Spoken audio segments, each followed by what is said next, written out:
नए वीडियो में। आज हम चर्चा करेंगे हेनरी फेयोल द्वारा बताए गए प्रबंध के 14 सिद्धांतों के बारे में।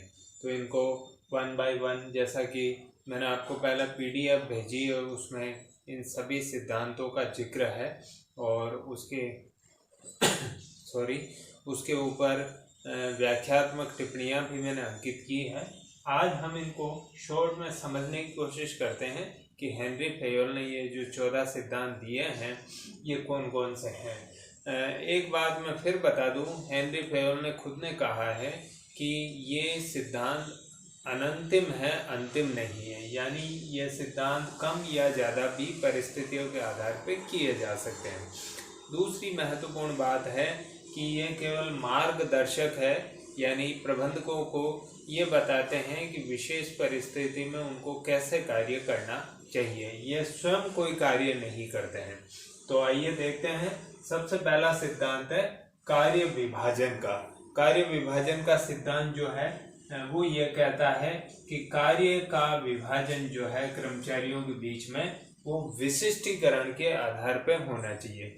विशिष्टीकरण का अर्थ ये हुआ कि प्रत्येक व्यक्ति को जिसको एक कार्य विशेष में विशेषज्ञता प्राप्त है उसे वह कार्य दिया जाना चाहिए। इससे क्या होगा, निष्पादन अच्छा होगा और वेस्टेज या बर्बादी कम से कम होगी।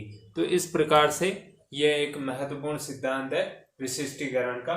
इसके बाद आता है अधिकार और उत्तरदायित्व, दूसरा सिद्धांत। इसके बारे में हेनरी फेयोल कहते हैं कि अधिकार और उत्तरदायित्व सहगामी है, यानी साथ साथ चलते हैं। इसका तात्पर्य यह हुआ कि किसी व्यक्ति को केवल अधिकार नहीं दिए जा सकते या केवल उत्तरदायित्व नहीं दिए जा सकते। जिसको अधिकार प्राप्त होंगे उसके कुछ न कुछ उत्तरदायित्व भी निश्चित किए जाएंगे, अन्यथा वो अधिकारों का दुरुपयोग करेगा। इधर हम केवल उत्तरदायित्व दे दें और उसको कोई प्राधिकार या सत्ता न दे तो उसका भी खामियाजा संगठन को भुगतना पड़ेगा, क्योंकि वो व्यक्ति अपने उत्तरदायित्वों का निर्वाह नहीं कर पाएगा। अतः कहा गया है कि दोनों साथ साथ चलते हैं, यानी जिसको अधिकार प्राप्त होंगे उसके उत्तरदायित्व भी होंगे, या जिनके उत्तरदायित्व होंगे उनको पूरा करने के लिए अधिकार भी दिए जाएंगे। दूसरी महत्वपूर्ण बात इस सिद्धांत में की गई है, मैंने यहाँ केवल कीवर्ड्स लिखे हैं। मैं कीवर्ड्स जो उसमें डिटेल में आते हैं वो लिखे हैं ताकि आप जो है इनका वर्णन कर सके, इनको समझ सके। समानता की बात कही है। समानता का अर्थ ये हुआ कि हेनरी फेयोल ये कहना चाहते हैं कि जितने अधिकार मिले उतने ही उत्तरदायित्व होने चाहिए, अन्यथा अधिकारों का मिसयूज होगा। तो एक तो है कि दोनों मिले सहगामी, और दूसरा है समान अनुपात में प्राप्त होने चाहिए। तीसरा सिद्धांत लेते हैं अनुशासन का सिद्धांत। अनुशासन का सिद्धांत बड़ा महत्वपूर्ण है। अनुशासन कहता है कि एक समझौता होता है कर्मचारी और संगठन के बीच में। जब भी कोई कर्मचारी संगठन में आता है तो उसके और संगठन के बीच में एक एग्रीमेंट होता है। तो फेयोल ये कहना चाहता है कि उस एग्रीमेंट के प्रति श्रद्धा और सम्मान का भाव होना चाहिए, दोनों में, कर्मचारियों में और संगठन में। यानी संगठन की तरफ से भी उसको भंग नहीं करना चाहिए और कर्मचारी की तरफ से भी उसको भंग नहीं करना चाहिए। तो ये अनुशासन कैसे कायम किया जाए, ये ड्यूटी तय की है हेनरी फेयोल ने प्रबंधकों की, कि प्रबंधकों को चाहिए कि संगठन में अनुशासन बना रहे। अनुशासन का मतलब आप पुनः समझ लें। अनुशासन का अर्थ है उस समझौते के प्रति सम्मान जो संगठन में आते समय किया गया है कर्मचारी और संगठन के बीच में। 3 तरीकों से प्रबंधक जो है अनुशासन स्थापित कर सकते हैं। सबसे पहला है सुपरवाइजर बना दिए जाए, यानी हर एक व्यक्ति के ऊपर एक सुपरवाइजर हो जो देखता रहे कि कर्मचारी अनुशासनबद्ध हो रहा है या नहीं हो रहा है। दूसरा, एक अनुबंध जो किया जाता है, ये जो समझौता, वो स्पष्ट होना चाहिए, उसमें क्लियरिटी होनी चाहिए कि किस परिस्थिति में क्या करना है। अन्यथा जब अस्पष्ट समझौता होता है तो उसके टूटने की संभावना ज्यादा रहती है। एक आया फिर दंड व्यवस्था की स्थापना, यानी यदि कोई समझौते का उल्लंघन करता है तो उसको उचित दंड दिया जाए, पनिशमेंट दिया जाए। जैसे उसके यदि कर्मचारी संगठन में देर से आता है तो उसकी आधी छुट्टी काट ली जाए। तो इस प्रकार से ये आप समझ सकते हो, या उसके वेतन में कुछ कटौती कर दी जाए उस दिन के पर्टिकुलर, तो इस तरह के कोई न कोई दंड का प्रावधान होगा तो अनुशासन कायम रहेगा। अगला पॉइंट आदेश की एकता, चौथा और पांचवा है निर्देश की एकता। मैं इन दोनों को पहले ही समझा चुका हूं, फिर भी एक बार जल्दी से इसको देख लें। आदेश की एकता कार्मिक के कार्यों के समन्वय से संबंधित है। इसका अर्थ है कि कर्मचारी का केवल एक बॉस होना चाहिए। निर्देश की एकता जो है संगठन की संरचना से संबंधित है। यह कहना चाहता है कि संगठन का एक बॉस होना चाहिए, यानी एक, जैसे मैंने उदाहरण दिया, तहसील एक संगठन है, तहसील में 2 तहसीलदार न हो बल्कि केवल एक हो। फिर आया व्यक्तिगत हित पर सामान्य हित को वरीयता। ये सिंपल है बिल्कुल, कि कभी भी संगठन में ऐसी स्थिति उत्पन्न हो जाए कि एक कर्मचारी या कुछ कर्मचारियों का हित दूसरे कर्मचारी, जो सारे कर्मचारी हैं या पूरा जो संगठन है, उसके इंटरेस्ट से टकरा रहा है, तो ऐसी दशा में जो पूरा संगठन है उसके हित को ध्यान में रखते हुए ही कोई डिसीजन करना चाहिए। इसके बाद आया पारिश्रमिक। पारिश्रमिक के बारे में कहा है फेयोल ने कि ये निष्पक्ष और न्यायोचित होना चाहिए। देखिए, बड़ी अच्छी बात कही है। निष्पक्ष का अर्थ है कि एक ही जैसे ही व्यक्ति एक ही माफ कीजिए 2 कार्य कर रहे हैं, 2 व्यक्ति एक जैसा कार्य कर रहे हैं, तो उनको वेतन भी बराबर प्राप्त होना चाहिए। ऐसा ना हो कि एक को तो अधिक वेतन दे दें क्योंकि एक जो है संगठन के प्रबंधक के रिश्तेदार है या उसका मित्र है, और बी को कम वेतन दिया जाए, तो ये गलत हो जाएगा। तो निष्पक्ष होना चाहिए। दूसरा है न्यायोचित होना चाहिए। न्यायोचित होने का सिंपल अर्थ है कि वेतन इतना उचित होना चाहिए कि जो है कर्मचारी के कार्य को जस्टिफाई करे। यानी एक कर्मचारी को आप बना तो देते हो विक्रय प्रबंधक, और उसे वेतन देते हो 1500 रुपये महीने का, तो वो बिल्कुल न्यायोचित नहीं है उसकी पोस्ट के अकॉर्डिंग। तो इसलिए कहा है न्यायोचित होना चाहिए। एक व्यक्ति को बनाते हो आप हेल्पर और उसे वेतन देते हो 5 लाख रुपए महीना, वो भी न्यायोचित नहीं है। इसलिए कहा गया पद के अकॉर्डिंग वेतन होना चाहिए। फिर कहा है संतोषजनक होना चाहिए, यानी इतना कम न हो कि कर्मचारी काम ही करने को तैयार न हो, और इतना भी अधिक न हो कि संगठन ही घाटे में चला जाए। तो संतोषजनक होना चाहिए कर्मचारी और संगठन दोनों के दृष्टिकोण से। अगला पॉइंट लिया है केंद्रीकरण। केंद्रीकरण के बारे में फेयोल ने कहा है कि केंद्रीकरण न तो अच्छा है न बुरा है। केंद्रीकरण विकेंद्रीकरण को समझे आप एक बार पहले। केंद्रीकरण का अर्थ है कि सत्ता यदि संगठन के ऊपर के स्तर पर विद्यमान है, निर्णयन सत्ता, तो उसे कहेंगे केंद्रीकरण। लेकिन निर्णय करने की सत्ता पूरे संगठन में सभी को प्राप्त है, तो उसे कहेंगे विकेंद्रीकरण। तो फेयोल कहना चाहते हैं कि केंद्रीकरण विकेंद्रीकरण दोनों न तो अपने आप में अच्छा है न बुरा है, बल्कि प्रश्न है अनुपात का। वो ये कह रहे हैं कि संगठन के अकॉर्डिंग, कार्य के अकॉर्डिंग, जो है संगठन के आकार के अकॉर्डिंग, प्रबंधक कैसे नेचर के हैं, उनका कैसी क्षमता है, अधीनस्थ किस प्रकार की क्षमता के, उस आधार पे केंद्रीकरण या विकेंद्रीकरण संगठन में होना चाहिए।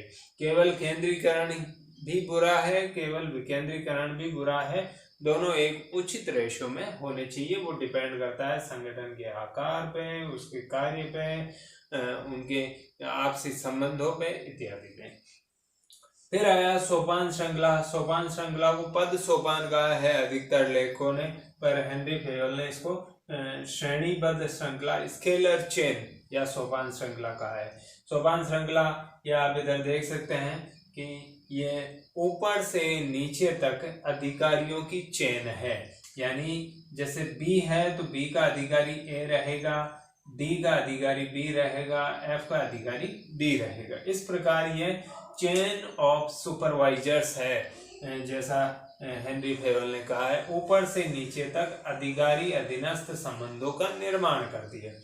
अब ये इसमें यह कहना चाहता है फेयोल कि प्रत्येक जो संदेश होगा, प्रत्येक जो मैसेज होगा, प्रत्येक जो रिपोर्ट या कोई कागज होगा, वो प्रत्येक कड़ी से गुजरेगा। जैसे एफ को बात करनी है मान लीजिए ए से, तो एफ डायरेक्ट ए से बात नहीं करेगा, बल्कि एफ अपनी रिपोर्ट डी को देगा, डी अपनी रिपोर्ट बी को देगा और बी अपनी रिपोर्ट ए को देगा। तो इस प्रकार से संदेश प्रत्येक कड़ी से निकलेगा। लेकिन इसमें यह भी निश्चित है कि सामान्य समय में यही पालन करना चाहिए, लेकिन परिस्थितियां ऐसी होती है कि अर्जेंट परिस्थितियां बन रही है कि एफ को ए से संपर्क करना अति आवश्यक है।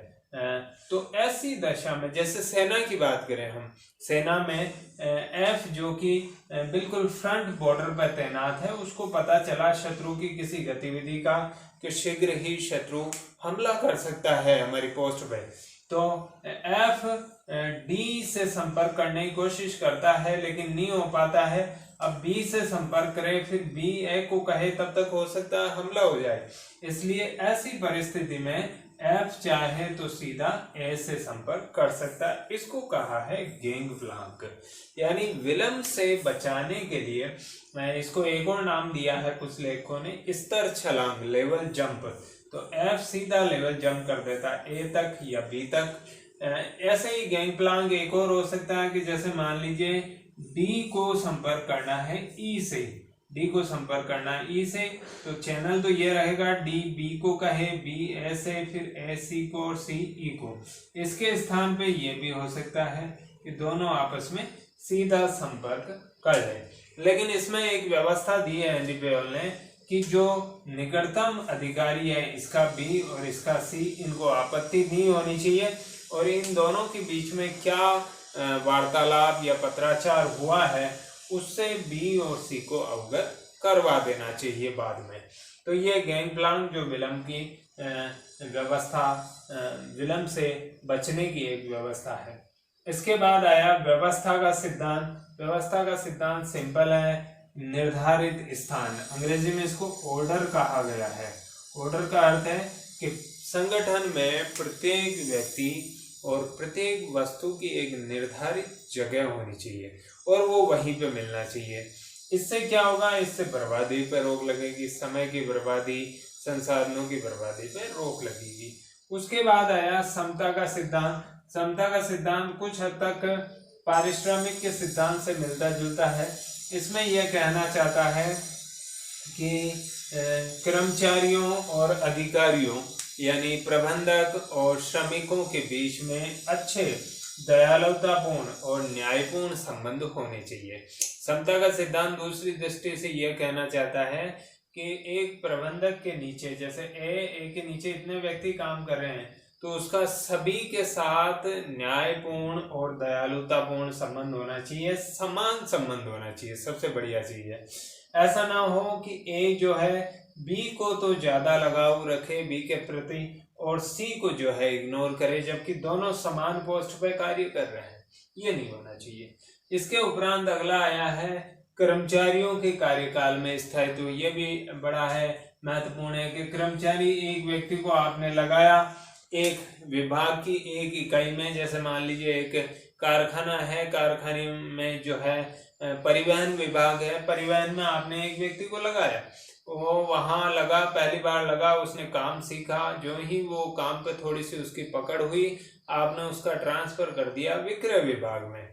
तो क्या होगा यह कि उसने जो वहां पे काम सीखा, जो उसने रुचि ली, जो सारी, वो सारी की सारी जो है धरी रह जाएगी और अब वो चला गया विक्रय विभाग में, तो वहां पे उसे पुनः नया काम सीखना पड़ेगा और इस प्रकार से समय की बर्बादी। तो ट्रांसफर कम से कम होना चाहिए। उसके बाद का बर्खास्तगी, किसी कर्मचारी को बिल्कुल ही काम से निकाल देना, वो भी कम से कम हो, लास्ट हथियार के रूप में ही इस्तेमाल करें।